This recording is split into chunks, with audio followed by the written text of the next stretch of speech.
కల్తీ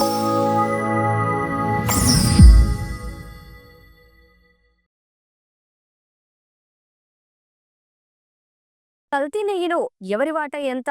తిరుమల తిరుపతి దేవస్థాన లడ్డూ తయారీకి నెయ్యి సరఫరా టెండర్ దక్కించుకున్న ఏఆర్ డైరీకి వైష్ణవి డైరీ వేదికగా ఈ నెయ్యి ట్యాంకులు పంపిన బోలేబాబా డైరీకి మధ్య రహస్య ఒప్పందం ఎప్పుడు, ఎలా కుదిరింది? కల్తీ సొమ్ములో ఎవరెవరు ఎంతెంత వాటా తీసుకున్నారు? ఇలాంటి ప్రశ్నలను సిట్ సంధించినట్లు సమాచారం. కల్తీ నెయ్యి కేసుతో సిట్ కస్టడీలో ఉన్న AR dairy MD Rajarajasekharan, Bholebaba organic dairy డైరెక్టర్లు విపిన్ జై, పోమిల్ జై, వైష్ణవి డైరీ సీఈఓ అపూర్వ చావడాలను మూడో రోజైన ఆదివారం సిట్ కార్యాలయంలో విచారించారు. నిందితులను కస్టడీకి తీసుకుని 48 గంటలు పూర్తయినందున వారికి మరోసారి రుయా ఆసుపత్రిలో వైద్య పరీక్షలు చేశారు. రాజశేఖర్ను గుండె సంబంధిత మందులు కొనసాగించాలని వైద్యులు సూచించారు.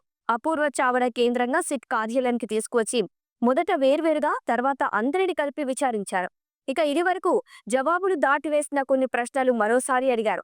స్వచ్ఛమైన, సరిపడేంత నెయ్యి తిరుమల తిరుపతి దేవస్థానంకు సరఫరా చేసే సామర్థ్యం లేని ఏఆర్ డైరీ తక్కువ ధర కోట్ చేస్తే సామర్థ్య పరిశీలన లేకుండా పనిచేయడంలో ఎవరి పాత్ర ఎంతుందో అని ప్రశ్నించారు. 2019లో బోలేబాబా ఆర్గానిక్ డైరీ తిరుమల తిరుపతి దేవస్థానం నెయ్యి సరఫరా టెండర్ దక్కించుకున్నా దానికి సామర్థ్యం లేదని తిరుమల తిరుపతి కొనుగోలు కమిటీ నిర్ధారించడంతో టెండర్లు రద్దు చేశారు. దీంతో ఆ డైరీకి సంబంధించిన విపిన్ జైన్, పోమిల్ జైన్ శ్రీకాళహస్తి సమీపంలోని వైష్ణవి డైరీ డైరెక్టర్గా చేరి తమ నెయ్యిని తిరుమల తిరుపతి దేవస్థానంకు సరఫరా చేసేందుకు పడిన కుట్ర, అందులో ఏ స్థాయి వ్యక్తులు భాగస్వాములయ్యారో ఆరా తీశారు. ఇందులో వైష్ణవి డైరీ సీఈఓ అపూర్వ చావడలపై పలు ప్రశ్నలు వేసి సమాచారం రాబట్టినట్లు తెలుస్తుంది. కల్తీ వైష్ణవి డైరీలో జరిగిందా, లేదా ఏఆర్ భోలేబాబా డైరీ నుంచే కల్తీ జరిగి వచ్చిందా అని అడిగినట్టు సమాచారం. ఇక పరారీలో భోలేబాబా డైరీ ఉద్యోగులు సిట్లోని బృందం ఉత్తరాఖండ్లోని భోలేబాబా డైరీలో దర్యాప్తు చేస్తుంది. కల్తీకి సంబంధించి డైరీ కొందరు ఉద్యోగుల ఇళ్లలో సోదాలు చేసి ఆధారాలు సేకరించినట్టు సమాచారం.